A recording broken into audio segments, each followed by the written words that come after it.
Assalamualaikum warahmatullahi wabarakatuh. Waalaikumsalam warahmatullahi wabarakatuh. Alhamdulillahi rabbil alamin, wassalatu wassalamu ala asyrafil mursalin wa ala alihi wa sahbihi ajma'in. Asyhadu an la ilaha illallah wahdahu la syarika lah, wa asyhadu anna Muhammadan abduhu wa rasuluh sallallahu alaihi wasallam la nabiyya ba'dah. Allahumma shalli wa sallim wa barik ala sayyidina Muhammad wa ala alihi wa sahbihi ajma'in. Amma ba'd. Qala Allah ta'ala fil Qur'anil Karim, a'udzu billahi minasyaitonir rajim. Bismillahirrahmanirrahim. Alhamdulillahi rabbil alamin, arrahmanir rahim, maliki yaumiddin. Iyyaka na'budu wa iyyaka nasta'in. Ihdinas siratal mustaqim. Siratal ladzina an'amta 'alaihim ghairil maghdubi 'alaihim waladdallin. Amin. Bapak-bapak, ibu-ibu, saudara-saudara jamaah musalla Nurul Ikhlas yang dirahmati oleh Allah Subhanahu wa taala, marilah kita sama-sama bersyukur kepada Allah. Alhamdulillah, Allah sayang dan cinta kepada kita. Sampai malam ini kita dilimpahkan rahmat dan kurnia-Nya. Kita dalam keadaan sehat walafiat. Allah berikan kekuatan kepada kita hadir salat berjamaah.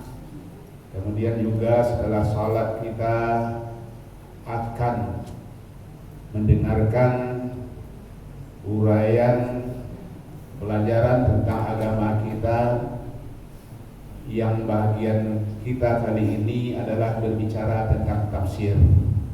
Mudah-mudahan yang kita sampaikan ini berkah, amin ya rabbal alamin. Kemudian kita doakan salat dan salam semoga tercurah buat Nabi kita Muhammad sallallahu alaihi wasallam. Bapak-bapak, ibu-ibu yang dirahmati oleh Allah Subhanahu wa taala, kalau kita berbicara tentang tafsir, kita harus paham dulu apa yang dikatakan tafsir. Tafsir itu dari bahasa Arab. Filmatinya fassara yufassiru tafsira. Sulasi mujarabnya fasara yafsiru fasra. Secara bahasa artinya adalah al-bayan. Tafsir secara bahasa adalah al-bayan. Kemudian juga al-idah. Yang ketiga al-kashfu. Bayan artinya menerangkan. Al-idah artinya menjelaskan. Al-kashfu artinya membuka. Yang dibuka itu adalah makna Al-Quran. Itulah tafsir dilihat dari segi bahasa. Namun kita harus tahu apa sebenarnya tafsir itu menurut istilah. Para ahli tafsir mengemukakan seperti yang dijelaskan oleh Az-Zarkashi, tafsir itu ialah bayanu ma'anil Quran, atau awalnya adalah tafsir itu ilmun yufhamu minhu kitabullah al-munazzal ala Nabi Muhammad sallallahu alaihi wasallam wa bayanu ma'anihi wa istikhraju ahkamihi wa hikamihi. Tafsir adalah suatu ilmu yang digunakan untuk memahami kitab Allah yang diturunkan kepada Nabi Muhammad, atau dikatakan dengan Al-Qur'an. Bayanu ma'anihi, menjelaskan atau menerangkan makna-maknanya, makna kata atau makna kalimat, wastikhraju ahkamihi, serta menggali hukum-hukumnya, wa hikami, dan hikmah-hikmah yang terkandung dalam Al-Quran. Itulah tafsir.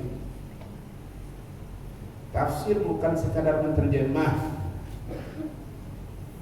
Kadang-kadang jamaah manis taklim, ayo mari kita belajar tafsir. Cuma tafsirnya baca ayat kemudian diterjemahkan, itu namanya terjemah. Kalau tafsir itu dia suatu ilmu pengetahuan yang digunakan untuk memahami Al-Quran, diterangkan makna-maknanya, digali hukum-hukum dan hikmah-hikmah yang terkandung. Itulah tafsir. Bapak Ibu, sekarang ini pertemuan pertama kita mengaji tentang tafsir. Apa yang kita tafsirkan adalah Al-Quran. Kita sekarang menafsirkan Al-Quran. Al-Quran itu terdiri dari 114 surat. Ya Bu? 114 surat. Surat yang pertama surat Al-Fatihah. Ya.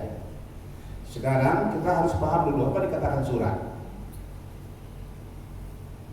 Surat dalam kajian tafsir itu adalah kumpulan dari ayat-ayat yang terdiri minimal 3 ayat ataupun lebih. Itu dikatakan surat. Kumpulan ayat Al-Quran minimal terdiri dari 3 ayat ataupun lebih. Dalam Al-Quranul Karim, surat yang terpendek itu terdiri dari 3 ayat. Contoh surat Al-Kautsar. Kemudian surat yang terpanjang surat apa? Surat Al-Baqarah, terdiri dari 286 ayat. Bapak Ibu, sekarang kita fokus pertama ini berbicara tentang surat Al-Fatihah.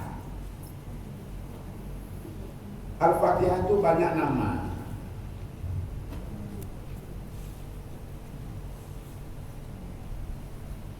Ya, kenapa banyak nama Al-Fatihah? Karena sesuai dengan keagungan surat Al-Fatihah itu sendiri.